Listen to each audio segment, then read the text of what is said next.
Assalomu alaykum hurmatli tadbirkorlar. Bugun 14 may 2026 yil biznes rivojlantirish markazi biriktirilgan Kattaxon mahallasida tadbirkorlar uchrashuvi bo'lib turibdi.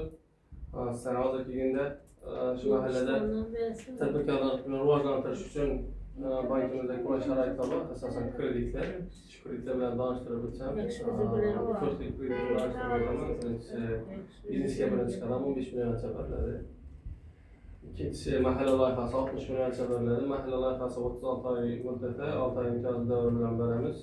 Ayol kishi bo'lsa 24%dan, erkaklar bo'lsa 25%dan plastik karta tashlab berish orqali beriladi.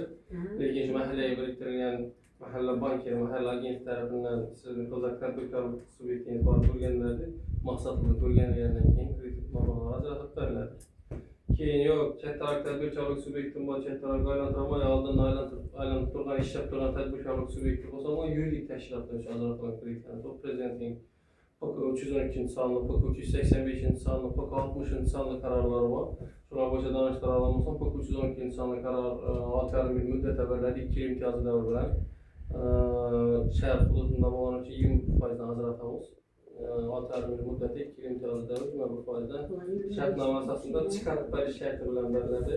300 milliongacha, 100 million sug'urta asosida, ya'ni 200 million olgan desa ta'minot taraf qilinadi. Ta'minot ishlab chiqarilganda 5 yildan oshmagan avtomashina yoki noturar bino, turar bino bo'lishi mumkin.